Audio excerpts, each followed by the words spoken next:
Assalamualaikum warahmatullahi wabarakatuh. Saya Hanif Rifki Fauzan dengan NIM 2201086 dari kelompok 1 kelas Teknik Perminyakan C akan mempresentasikan hasil laporan praktikum tentang besaran gelombang atau F5.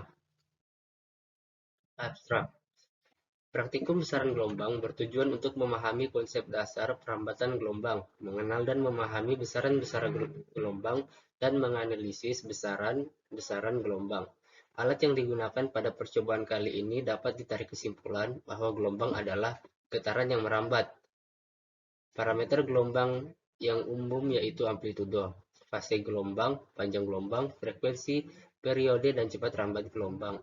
Cara menentukan cepat rambat gelombang adalah dengan cara mengalihkan lambda dan frekuensi. Kata kunci: gelombang, amplitudo, panjang gelombang, frekuensi, periode, cepat rambat gelombang. Kata pengantar: Alhamdulillah, terima kasih kami ucapkan atas bantuan Allah Subhanahu wa Ta'ala yang telah mempermudah dalam pembuatan laporan praktikum ini hingga akhirnya terselesaikan tepat waktu. Dalam laporan kali ini, kami akan membahas beberapa materi yang berhubungan pada judul kami.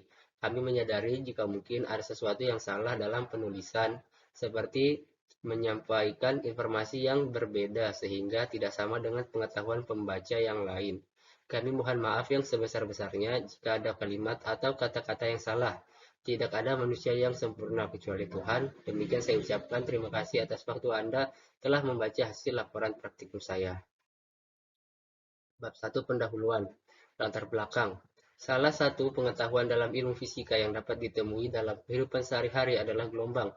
Seperti diketahui bahwa gelombang merupakan suatu sistem yang memanfaatkan getaran yang merambat pada suatu benda atau media lainnya.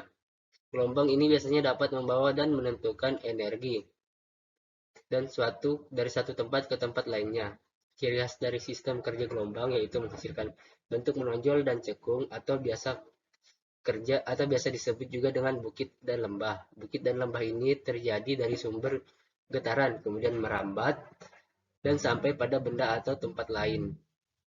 Tujuan: memahami konsep dasar perambatan gelombang, mengenal dan memahami besaran gelombang.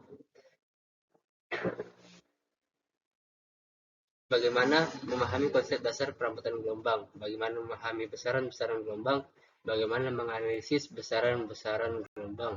Itu tadi merupakan rumusan masalah. Bab 2 Dasar Teori Gelombang. Gelombang adalah energi yang merambat dari satu titik ke titik lainnya. Berdasarkan arah getar dan arah rambatnya, gelombang diklasifikasikan menjadi dua jenis, yaitu gelombang transversal dan gelombang yang arah rambatnya searah dengan arah getarnya, dan gelombang longitudinal yang terdiri dari rapatan dan regangan. Jadi ini contoh gambar gelombang transversal yang terdiri atas bukit dan lembah, dan gelombang longitudinal yang terdiri dari rapatan dan regangan. Pada umumnya, gelombang yang diamati dinyatakan dalam fungsi sinusoidal. Fungsi sinusoidal yaitu Y X, T sama dengan YM sin KX min WT min P. Keterangan Y sama dengan gerakan partikel atau M, atau biasa satuannya M.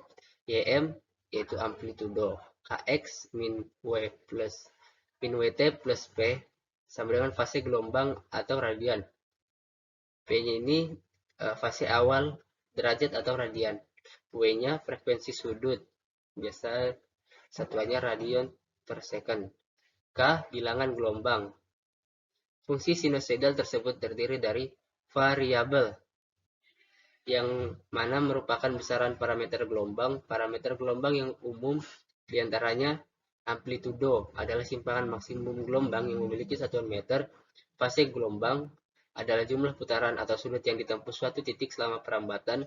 Panjang gelombang jika ditinjau dari gelombang transversal, panjang gelombang adalah jarak antara dua puncak yang berdekatan atau jarak antara dua lembah yang berdekatan. Sedangkan jika ditinjau dari gelombang longitudinal, panjang gelombang adalah jarak antara dua rapatan atau dua regangan yang saling berdekatan. Periode atau T adalah waktu yang dibutuhkan untuk melakukan satu kali putaran. T sama dengan I per F, T sama dengan T per N. Frekuensi atau F adalah banyaknya gelombang yang bisa berbentuk setiap detik. F sama dengan 1 per T, F sama dengan N per T, F sama dengan per W. Cepat rambat gelombang adalah panjangnya jarak yang ditempuh oleh setiap satuan waktu.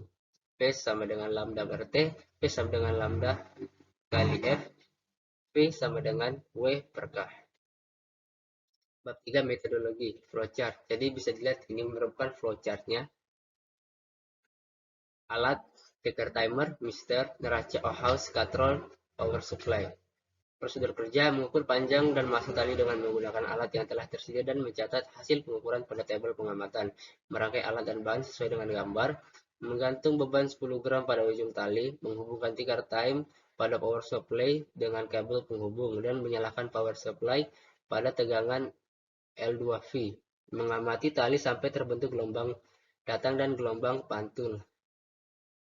Mengamati dan mengukur panjang gelombang yang terbentuk dan mencatat hasilnya pada tabel pengamatan. Mengulangi langkah 3-6 dengan mengubah beban menjadi 10 gram, 20 gram.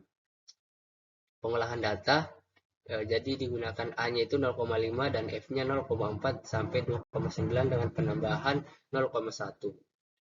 Bab 4, analisa data dan pembahasan. Jadi bisa dari pengolahan data didapatkanlah analisa data seperti gambar ini, seperti pada tabel ini. Jadi ini ada tabel 1, 2, 3, dan tabel 4 dan 5. Bab 5, kesimpulan dan saran. Kesimpulan, gelombang adalah suatu getaran yang merambat. Dalam perambatannya, gelombang membawa energi. Dengan kata lain, gelombang merupakan getaran yang merambat dan getaran sendiri merupakan gelombang. Bunyi atau suara adalah kompetisi mekanikal atau gelombang longitudinal yang merambat melalui medium. Medium atau zat perantara ini dapat berupa zat cair, padat, dan gas. Saran, sebelum dimulainya praktikum, baca dan pahami terlebih dahulu materi dan modul yang sudah diberikan. Memaksimalkan waktu sebaik-baik mungkin agar praktikum yang dilakukan dan laporan yang dibuat bisa mendapat hasil yang terbaik. Penulis mengharapkan kritik dan saran dalam penulisan laporan agar lebih baik ke depannya. Demikian hasil laporan praktikum saya. Kurang lebihnya mohon dimaafkan. Wassalamualaikum warahmatullahi wabarakatuh.